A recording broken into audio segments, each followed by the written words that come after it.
துபாய்ல வீடு, car race அப்படின்னு சொல்லிட்டு நிறைய வதந்திகளை நிவேதா பெத்ராஜ் மேல திணிச்சிட்டு இருக்காங்க. அது எல்லாத்துக்குமே விளக்கம் கொடுக்கிற அடிப்படையில இப்போ அவங்க ஒரு வீடியோவை சோசியல் மீடியால வெளியிட்டிருக்காங்க. அத பத்தி இப்ப நம்ம முழுமையா பார்க்கலாம். இவங்க அவங்களோட எக்ஸ் தளத்துல ஒரு போஸ்ட் ஒண்ணு போட்டிருக்காங்க. சமீப காலமா எனக்கு பணம் நிறைய பேர் செலவு பண்ணிட்டு இருக்கதா சில தகவல்கள் வந்து பரவிட்டு வந்துட்டு இருக்கு. இதை கேட்கும் பொழுது எனக்கு கோவம் தான் வந்துச்சு. உங்களுக்கு எல்லாம் மனிதாபிமானம் இல்லையா? இந்த தகவலை பரப்புறதுக்கு முன்னாடி இது கரெக்டா இல்ல உண்மையா பொய்யா அப்படின்னு நீங்க பார்க்கவே மாட்டீங்களா? நான் அமைதியா இருக்கணும் அப்படின்னு தான் நினைச்சிட்டு இருக்கேன். கடந்த சில நாட்களாவே இந்த செய்தி சோசியல் மீடியால பயங்கரமா ஷேர் ஆயிட்டு வருது. நானும் என் குடும்பமும் மிகப்பெரிய டிப்ரெஷன்ல இருந்துட்டு இருக்கோம். இது போன்ற தவறான செய்திகள் இப்படி ஷேர் ஆயிட்டு இருக்கத நினைச்சு ரொம்பவே யோசனை பண்ணிக்கிட்டே இருக்கும். நான் ரொம்ப கண்ணியமான குடும்பத்தை சேர்ந்தவ. என்னுடைய 16 வயசுல இருந்தே பொருளாதார ரீதியா யாரையுமே சாராம வாழ்ந்துட்டு வந்துட்டு இருக்கேன். இன்னும் சொல்லணும்னா கடந்த 20 வருடங்களா நாங்க துபாயில தான் இருந்துட்டு இருக்கோம். அது ஒரு ரெண்ட் ஹவுஸ்ல தான் இருந்துட்டு இருக்கோம். திரை உலகத்துல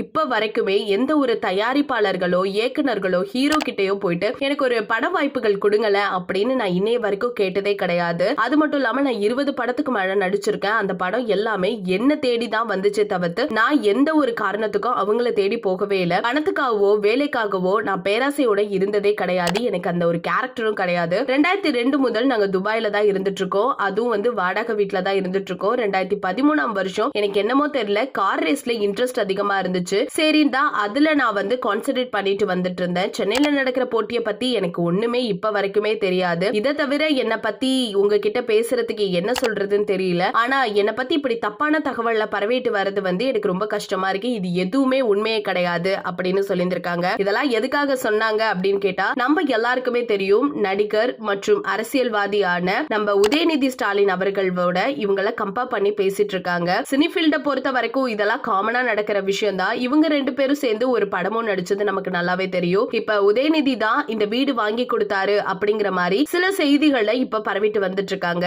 இது எல்லாத்துக்குமே நிவேதா பெத்ராஜ் தெளிவாவே பதில் கூறியிருக்காங்க. நான் ரொம்பவே எளிமையான வாழ்க்கையை வாழணும் தான் நினைக்கிறேன். வாழ்க்கையில நிறைய போராட்டங்களை சந்திச்சுட்டு இப்பதான் நான் ஓரளவு ரொம்ப சந்தோஷமா வாழ்ந்துட்டு வந்துட்டு இருக்கேன். நான் கண்ணியமா மற்றும் அமைதியான வாழ்க்கையை வாழ மட்டும் தான் நான் நினைச்சிட்டு இருக்கேன். உங்க குடும்பத்துல உள்ள மற்ற பெண்களை போல இதை நான் சட்ட ரீதியா எடுத்துட்டு போகலாம். பட் பத்திரிகையாளர் துறையில மனிதம் இருக்கு அப்படிங்கிறது என்னோட நம்பிக்கை. சோ அதனால பத்திரிகையாளர் தங்களுக்கு வரும் செய்திகளை கரெக்டா தப்பா அப்படிங்கறத பார்த்துட்டு அத பத்தி வெளியில சொல்லுங்க. என் குடும்பத்தை இன்னும் மன உளைச்சலுக்கு ஆளாக்காதீங்க அப்படிங்கிற மாதிரி பேசிட்டு நன்றி அப்படின்னு சொல்லி முடிச்சிருந்திருக்காங்க. இந்த செய்தி சோசியல் மீடியால பயங்கரமா வைரல் ஆயிட்டு வந்துட்டு இருக்கு. நம்ம எல்லாருக்குமே தெரியும் நார்மலா சினி ஃபீல்ட் அப்படின்னாலே கண்ணு காது மூக்கு வச்சு பேசுறது காமனான விஷயம் தான். பட் ஒரு படம் சேர்ந்து நடிச்சிட்டாங்க அப்படிங்கறதுனால நம்ம கண்ணாமண்ணான்னு பேசிட முடியாது. சோ தயவு செஞ்சு ஒரு விஷயம்னா அதை ஆராய்ச்சி பார்த்துட்டு பேசுங்க அப்படிங்கறத நிவேதா பெத்ராஜ் சொல்லியிருக்க இந்த விஷயம் சோசியல் மீடியால பயங்கரமா ஷேர் ஆயிட்டு இருக்கு. ரசிகர்கள் எல்லாருமே வந்து அவங்களோட